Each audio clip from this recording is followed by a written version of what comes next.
is Dr. Joyce from Satyam Homeopathy. ఈ వీడియోలో మనం మజిల్ క్రాంప్స్ గురించి చూద్దాము. సో మజిల్ క్రాంప్ అనేది అందరిలో డే టు డే లైఫ్లో ఏదో ఒక సిచ్యువేషన్లో మనము చూస్తూనే ఉంటున్నాము. సో ఈ మజిల్ క్రాంప్ రావడానికి మనకి చాలా కాజెస్ అనేవి ఉంటాయి అన్నమాట. సో చిన్న మైల్డ్ కాజ్ నుంచి సివియర్ కాజ్ వరకు కూడాను ఈ మజిల్ క్రాంప్స్ అనేది చాలా కామన్ సిమ్టమ్గా మనము చూస్తూ ఉంటాము.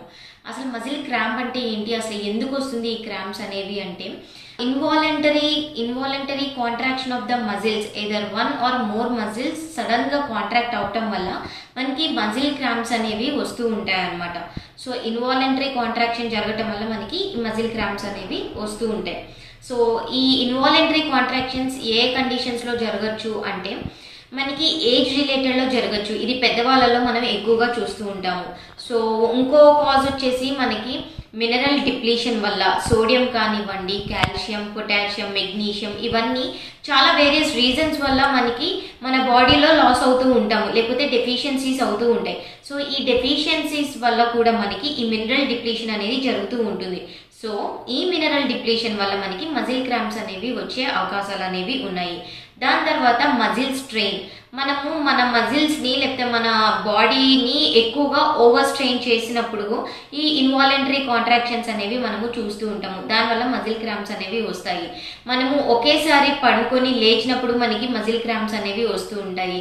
లేకపోతే సడన్గా మనము కూర్చొని సడన్గా లేచేసరికి మనకి మజిల్ క్రాంప్స్ అనేవి వస్తూ ఉంటాయి. దాని తర్వాత ఫిజికల్ యాక్టివిటీ అనేది మనం ఎక్కువగా చేసినప్పుడు, లేకపోతే మనము కాన్స్టెంట్గా ఒకేలాగా మజిల్ని ఒక పొజిషన్లో హోల్డ్ చేసి ఉంచటం, లేకపోతే ఇప్పుడు ఫర్ ఎగ్జాంపుల్ కాలు మీద కాలేసుకొని ఒకేసారి మనం ఎక్కువసేపు కూర్చున్నా కానీ మనము ఎటువంటి మూమెంట్ ఇవ్వకుండా కానీ మనకి ఈ మజిల్ క్రాంప్స్ అనేవి వస్తూ ఉంటాయి. దాని తర్వాత మనకి ప్రెగ్నెన్సీస్లో మనం ఈ మజిల్ క్రాంప్స్ అనేవి ఎక్కువగా చూస్తూ ఉంటాము. దాని తర్వాత కిడ్నీ డిసీజెస్లో మనకి ఈ మజిల్ క్రాంప్స్ అనేవి ఎక్కువ చూస్తాము. ఇన్యాడిక్వేట్ బ్లడ్ సప్లై, ఎటువంటి కండిషన్స్ వల్ల అయినా కానీ, ఎటువంటి కాజెస్ వల్ల అయినా కానీ మనకి బ్లడ్ సప్లై అనేది సరిగ్గా అందకపోతే మన కాళ్ళల్లో, సో ఆ కండిషన్స్లో మనము మజిల్ క్రాంప్స్ అనేవి ఎక్కువగా చూస్తూ ఉంటాము. సో మజిల్ క్రాంప్స్ అనేవి చాలా రీజన్స్ వల్ల మనకి కనిపిస్తూ ఉంటుంది. మెయిన్గా దీనిలో కామన్గా అందరిలో కనిపించేది ఏంటంటే డెఫిషియన్సీస్ వల్ల ఈ క్రాంప్స్ అనేవి ఎక్కువగా వస్తాయి. దాని తర్వాత సీజనల్ చేంజెస్ వల్ల, ఓవర్ ఫిజికల్ యాక్టివిటీ వల్ల, ఇవన్నీ కూడాను మజిల్ క్రాంప్స్ రావడానికి కారణాలుగా ఉంటాయి అన్నమాట. సో మజిల్ క్రాంప్ వచ్చినప్పుడు మనకి సివియర్ పెయిన్ అనేది ఎక్కువ ఉంటుంది. ఆ మజిల్ ఎంత కాంట్రాక్ట్ అయితే అంత ఇంటెన్సిటీ ఆఫ్ పెయిన్ అనేది వస్తూ ఉంటుంది. సో ఈ మజిల్ కాంట్రాక్షన్స్ అనేవి మనకి ఆటోమేటిక్గా వచ్చి ఆటోమేటిక్గా పోతాయి అన్నమాట. సో పెయిన్ కూడా ఆ కొంచెం సేపు ఉండి పెయిన్ కూడా తర్వాత మళ్ళీ బ్యాక్ టు నార్మల్ అయిపోతుంది. సో దీనికి ఎటువంటి మెడికేషన్స్ అనేవి యూజువల్గా అవసరం లేదు, అన్లెస్ అండ్ అంటే there are so many complications later.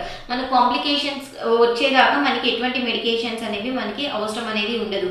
ఇది కనుక పెయిన్ మనకి వచ్చి దాని తర్వాత దాని సొంతగా అది పోకపోతే అప్పుడు మీరు డాక్టర్ని విజిట్ అయినట్లయితే దాని అండర్లైన్ కాజ్ ఏముంది అనేది చూసి దాని ప్రకారం మీకు లైన్ ఆఫ్ ట్రీట్మెంట్ అనేది మీకు ఉండటం జరుగుతుంది. Thank you. మా వీడియో కనుక మీకు నచ్చినట్లయితే లైక్ చేయండి, షేర్ చేయండి. ఇలాంటి మరిన్ని వీడియోస్ కోసం మా ఛానల్ని సబ్స్క్రైబ్ చేసుకోవడం మాత్రం మర్చిపోకండి. Thank you for watching.